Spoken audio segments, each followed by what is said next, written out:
Here is a seeded wholemeal loaf. So this one is wholemeal like the one we've been seeing, but it's also got added seeds in it to make them sort of crunchy and add a bit more flavour. So that's quite a popular loaf these days.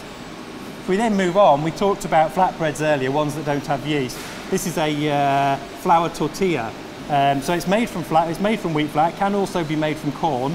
No yeast in it at all, and that's the sort of thing that you put your filling in, fold it over to make yourself a sandwich. It's nice to see you put the end up there, because I always forget to do that and it all falls out the bottom. It is always the way. And those originally come from places like South America, so Mexico and places like that is where that bread originated. Great. Next one we've got here is some naan breads. Again, this has got no yeast in it as well. This has actually got self-raising flour, so your mum at home will probably have self-raising flour, and these are made with that. So they bubble up a little bit, but nowhere near as much as we've got with the yeast. And these come from India and Pakistan and that sort of part of the world. Yeah, I've definitely eaten those before with a curry. Yeah. The other thing, which is a very British thing again, is a roll.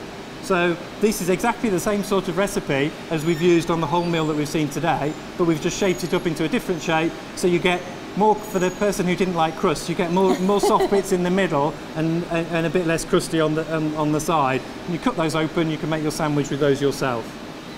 One thing that is actually really nice, and is a bread that does contain some sugars, because somebody asked earlier, because it comes in the fruit. So this is a kind of a fruit loaf. So you can see all the bits of raisins and currants that are in there, and the citrus peel as well, to make a really nice tasty loaf. That's really nice for toasting and having of an afternoon.